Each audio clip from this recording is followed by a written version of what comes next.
What's up guys, it's Tom here and welcome to a brand new Liverpool transfer news video. And in this video we will talk about the Portuguese Wonderkid, the Portuguese huge talent Joao Felix. He has quickly emerged as one of Europe's most in-demand young talents. He's only 18 years old and he's already talked about as a Wonderkid. He scored 9 goals already in 24 games for Benfica, and he has 7 goals already in 13 games in the Portuguese first division. And many clubs, including including Liverpool, are monitoring him, and Liverpool are highly interested in him. And according to the Daily Mirror, Liverpool have had a bid for him turned down in the January transfer window. Manchester United and even La Liga giants Real Madrid and Barcelona are, considering bidding for him in the summer transfer window. He has enjoyed a stunning breakthrough season in the Portuguese top flight, and he's heavily linked with many clubs, as I already mentioned. And his agent, who is Pedro Cordeiro, has fueled speculation over his future by hailing his client as a potential future Ballon d'Or winner and stating that he expects him to break the Portuguese transfer record. That is a big claim by the agent, and of course the agent wants a big money move for his client because then he would get a big money fee as well. Joao Felix is one of the best talents to emerge from the 1999 generation. Yes, he was born in 99, so he's 19 years old at the most. Sorry, 18 years old at the moment. He turns 19 in November. And he told the Portuguese newspaper Record he has everything to become the most expensive transfer of Portuguese football and to be a candidate for the Ballon d'Or. So Joao Felix is tipped to attract a huge fee as Benfica look to encourage a summer bidding war to cash in on their prized asset. He has a huge release clause of 120 million euros. He signed a new deal very recently. So what do you think about him? I will be honest, I haven't watched Benfica highlights as often as I used to, so I don't really know a lot about this young kid, but I did a lot of research on him, and apparently his best position is behind the striker as an attacking midfielder. Many people have likened him to Rui Costa or Luis Figo. Luis Figo was one of my favorite players as a kid growing up, especially for Portugal. He has shined at Euros, at World Cups, and I just loved his playing style. So this kid, Joao Felix, he can play as a number 10 behind the striker or as a winger, but he can sometimes play as a striker as well. And scoring 9 goals in 24 games is a very good return for a number 10. He was voted the player of the month in January 2019. So Liverpool should be careful about these kind of players, because I remember that Lazar Markovic was hyped up to be this very talented young winger from Benfica. We signed him from Benfica and he was a massive flop. We paid 20 million pounds for him, and he was one of the worst transfers in Liverpool's history, mainly because of his attitude, injuries, and a number of factors. Brendan Rodgers didn't really utilize him properly. He was played as a wing-back sometimes. But Joao Felix is a different talent in my opinion. He looks like he's a much further developed already than Lazar Markovic was at this stage at 18 years old. But I will be honest, I don't know a lot about this kid, so it's hard to judge what his proper transfer value is in today's market. But I wouldn't be against Liverpool signing him if the transfer fee is sensible. Nowhere near 120 million euros. I think a 30 million euro, like 25 million transfer fee would be sensible, because as I said, he's only 18. He only had one proper season of grown-up football, because before this season he was playing for the Benfica's B side, where he scored 3 and 4 goals in 2 seasons. But I'm really looking forward to what the transfer window brings, because I think Liverpool will make some major transfers. There are a lot of players outgoing, the likes of Daniel Sturridge, Divock Origi, potentially even the likes of James Milner could be sold in the summer, even though I hope not. I think James Milner is a brilliant squad player, but I don't think that Liverpool want to like overhaul the squad, but just to make 2 or 3 big signings who could you know, strengthen the first team. Certainly I would love to see a new centre back. I would love to see a cover for the right back and left back position, so potentially a young player who can play either full right back or left back. Like Moreno will be sold in my opinion, so we need a cover for left back as well. And I really hope that after Klein comes back from his loan spell from Bournemouth, I really hope that we keep him for the full next season, because Klein is still only 27 years old and is still a very good professional. So I really hope that Liverpool will be better equipped in terms of the whole squad for next season, because this season we had to drop out of the FA Cup because of so many injuries to vendors. And Jonathan Northcroft, who is a very good journalist, you know, working in England, he said that he had read yesterday's Liverpool accounts, and it confirms how from you know, the middle of 2016 to the middle of 2019, buying 2018, sorry, so in just the span of 2 years, buying Mane, Salah, Van Dijk, Robertson, Wijnaldum and Oxlade-Chamberlain was funded by sales of Coutinho, Mamadou Sakho, Christian Benteke, Ibe, Wisdom, Joe Allen, Stewart, Lucas, Andy Lowry and other players like that.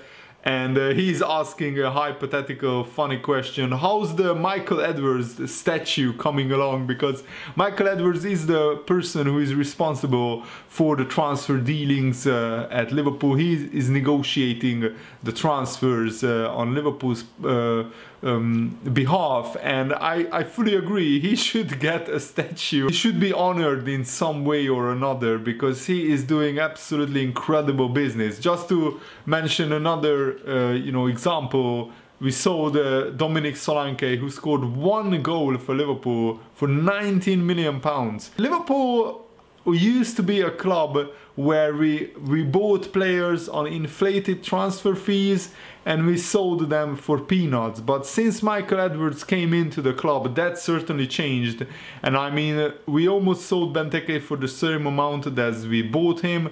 We sold Coutinho for an incredible transfer fee. We sold Ibe and the likes of Joe Allen, Stewart, Mamadou Sakho as well. We sold them all for big transfer fees. And if you consider that Mane, Salah, Van Dijk, Robertson, Wijnaldum and Oxlade-Chamberlain, that is a very good core of today's Liverpool starting 11, like half of Liverpool's starting 11 there. And we funded that with selling basically flops, apart from maybe Joe Allen, Coutinho and maybe Mamadou Sakho. The other players didn't really excel at Liverpool's and were surplus to requirements. So Liverpool's transfer business has been outstanding, and I applaud Michael Edwards for the transfer business that he has done, because that is an outstanding piece of business. So on Friday, Bayern Munich played Augsburg, and Augsburg were 2-1 up after 23 minutes, but then Bayern came back and won the game. But that game left the Bayern manager Niko Kovac very concerned and worried about the Liverpool game. So I think that's very interesting from a Liverpool perspective, that Bayern haven't kept a clean sheet in 2019. The last time they kept a clean sheet was before Christmas, when they beat Eintracht Frankfurt 3-0. And even though they came back and won against Augsburg, they have been leaking goals left, right and center. And Kovac said, we struggled to get into the game, and I can't remember conceding a goal so early. That was very annoying. By the way, Augsburg scored after just like 13 seconds straight from kickoff, and Bayern is certainly vulnerable from the counter-attack, and even their manager and also Manuel Neuer admitted that Bayern's weakness is on the wing. We can attack them on the wing, and Liverpool have a very strong wing play through Mohamed Salah and Sadio Mane. So in my opinion, we should play Roberto Firmino up front and utilize Salah on the wing, because that's where Bayern's weakness is, on the wing, and Salah, if he is played on the wing, he can be devastating. We knew that Augsburg wanted to play man against man, said the Bayern manager, and that they are a physical side, but we couldn't organize the side, and it took 35 minutes to settle it somehow.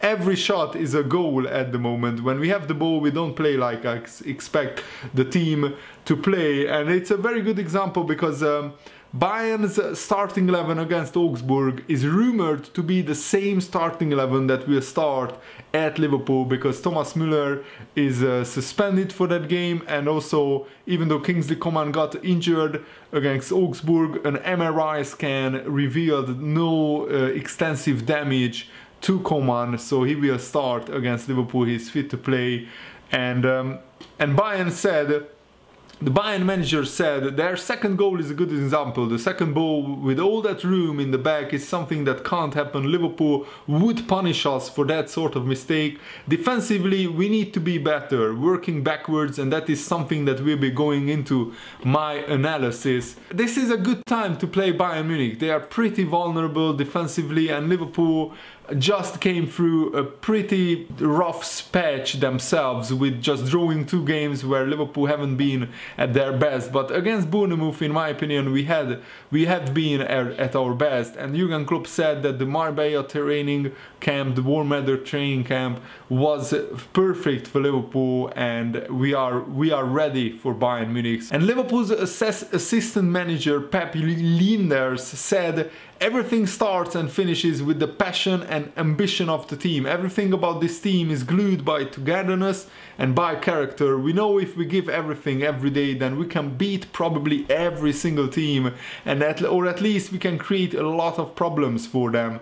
The boys know that, and that's the only way to improve it. 90% of the 3 points are made in the week before the game. We believe in this. Probably we only have one rule. That's always 100% good attitude. It all comes together, of course, but it starts with the boys having this passion to be better and better, not just individually, but as a group, as a whole. That drives our development, and it's a big plus for them. So that is good talk by the assistant manager before the Bayern Munich game. And very good news, Oxlade-Chamberlain has been training since the beginning of the week, every single day, without any issues. So Trent Alexander-Arnold is in full training, Wijnaldum is back in training, and the Oxlade-Chamberlain is back in training as well. So that's all good to see. But it looks like Lovren won't be fit for the Bayern game. So the big question is, who will play centre-back? I think it will be either, you know, Matip and Fabinho, or maybe Matip and... I'm not sure. Would we play Henderson there? I don't think so. I don't think so. Even though Henderson is probably the only other midfielder who can play as a centre-back in this Liverpool team. I think Fabinho has better physical attributes for that role. But I think the only worry for Liverpool is we should try to keep a clean sheet without Van Dijk, our best defender, at home against Bayern Munich. I don't think Liverpool should sit back. I think we should attack Bayern Munich, because they have a lot of defensive problems at the moment themselves, and they are leaking goals. So Liverpool shouldn't try to win the game 1-0. I think we should try to win the game 3-1 or 4-2, because I believe that Bayern will score a goal. They almost always score a goal, no matter where they play. That can be said about Liverpool as well. Liverpool almost always score a goal as well. Manuel Neuer isn't scared about the game at Anfield, even though he's pretty worried after the Augsburg game. He himself said that Bayern are very vulnerable on the wing at the moment.